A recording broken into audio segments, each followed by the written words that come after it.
ఆవులు పెంచుకొని ఎక్కడ ఎక్కుతాం మనం ఆ పిండి కోసం మేమే ఎక్కుతుంటే మా గురించి మీరు ఎందుకు అయ్యాడు రాజా దగ్గరికి వెళ్ళమని నీరుకి లోట ఆ నీరుకు ఏమయ్యా రాజాబాబు కాలు వదలవయ్యా మంచి లేవంటే వారానికి వస్తుంటే మా కాలు వదిలి కూడా కాలు వదిలి మనం మీరు అందరూ కూడా ఆలోచించండి బాబు. రైతుల పిండి పిండి కావాలి ఇప్పుడు పిండి కావాలా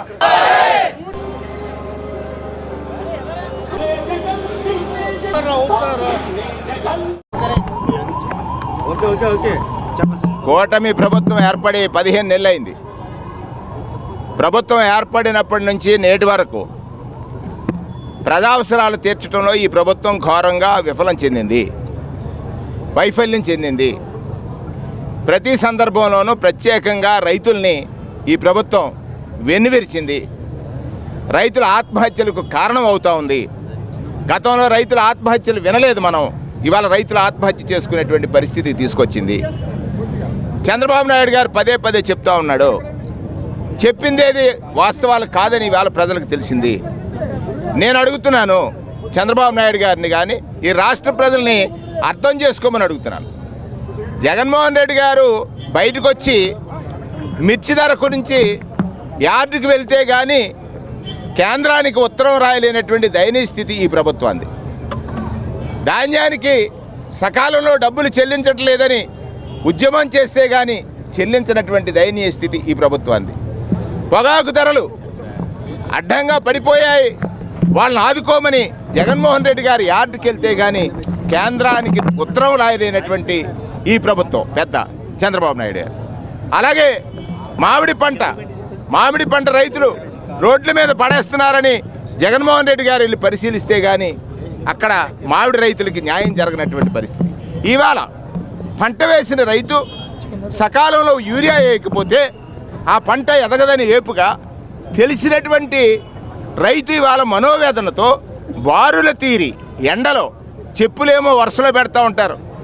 బాధ్యత లేనటువంటి మంత్రి మాట్లాడుతున్నాడు, భోజనానికి వెళ్తే ప్లేట్ పెట్టుకోవాలి. నీకు బాధ్యత లేదు. ఎందుకని గతంలో రైతులను ఆదుకోవడం కోసం ఒక ఎగ్జాంపుల్ ఉంది, అదే జగన్మోహన్ రెడ్డి. రైతు భరోసా కేంద్రాలు కానీ విత్తనం నుంచి విక్రయం దాకా రైతును ఆదుకోవడానికి చేసినటువంటి చర్యలు కానీ ఒకసారి చూసి నేర్చుకోండి. ఇవాళ ఈ యూరియా కొరత కారణం ఎవరు? మీరు కదా.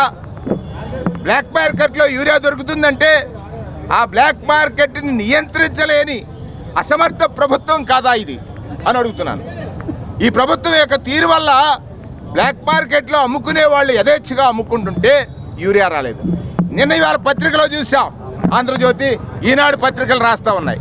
ఈ రాష్ట్రంలో పాలన చంద్రబాబు నాయుడు గారు చేస్తున్నాడా, ఈనాడు ఆంధ్రజ్యోతులు చేస్తున్నాయా అనుమానం వస్తూ ఉంది.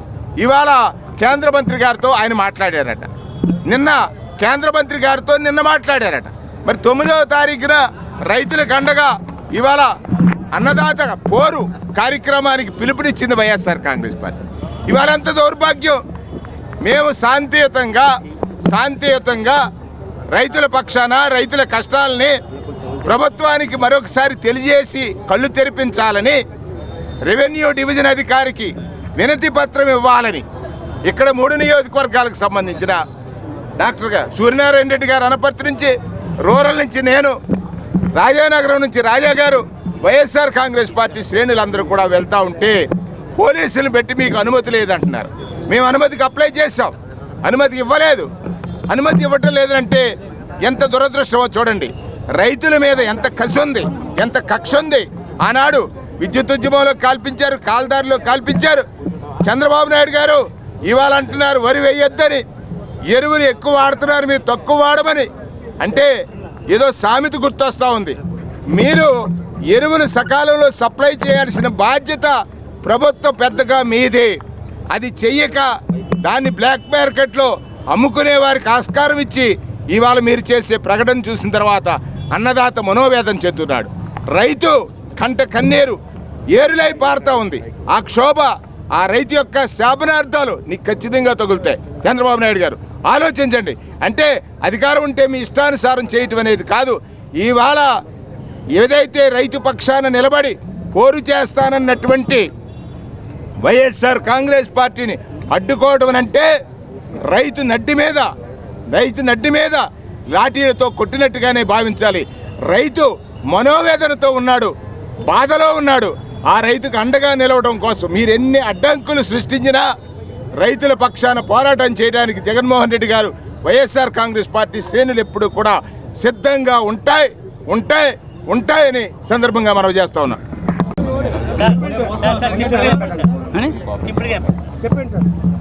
అన్నదాత అయినటువంటి రైతు నడ్డి విరిచే ప్రభుత్వం చంద్రబాబు నాయుడు ప్రభుత్వం.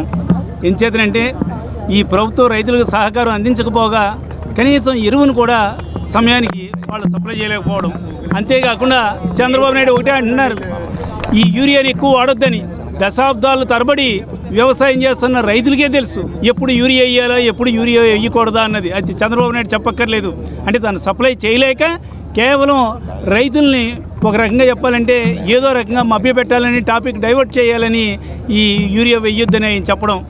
ఏది ఏమైనా వైఎస్ఆర్ కాంగ్రెస్ పార్టీ అధ్యక్షులు జగన్మోహన్ రెడ్డి గారు ముఖ్యమంత్రిగా ఉండగా, అదేవిధంగా స్వర్గీయ రాజశేఖర రెడ్డి గారు ముఖ్యమంత్రిగా ఉండగా రైతులకు స్వర్ణయుగం.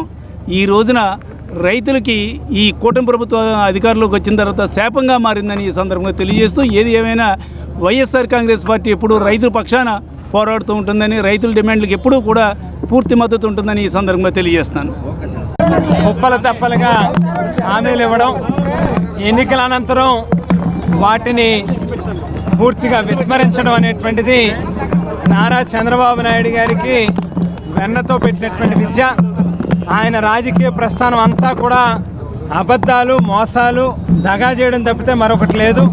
ముఖ్యంగా వ్యవసాయ రంగం మీద అక్కసు, ఒక రకమైనటువంటి దురాలోచనతోనే ఎప్పుడు చంద్రబాబు నాయుడు గారి యొక్క ప్రభుత్వం నడుస్తూ ఉంటుంది. మనం గడిచినటువంటి 3 పర్యాయాలు ఆయన అధికారంలో ఉన్నటువంటి సందర్భంలో కానీ, ఈవేళ ఈ 14-15 నెలల ఆయన పాలనలో కానీ అన్ని రకాలుగాను కూడా నష్టపోయేటటువంటి వాళ్ళు ఎవరు అని అంటే రైతులే ప్రధానంగా కనిపిస్తూ ఉంటారు. ఏదైతే గడిచినటువంటి కాలంలో జగన్మోహన్ రెడ్డి గారు విత్తనాల దగ్గర నుంచి విక్రయాల వరకు కూడా అన్ని స్థాయిలోని ప్రభుత్వం రైతుకు తోడుగా ఉండి చేయి పట్టుకుని ముందుకు నడిపించేటటువంటి పరిస్థితులు ఉండేవో.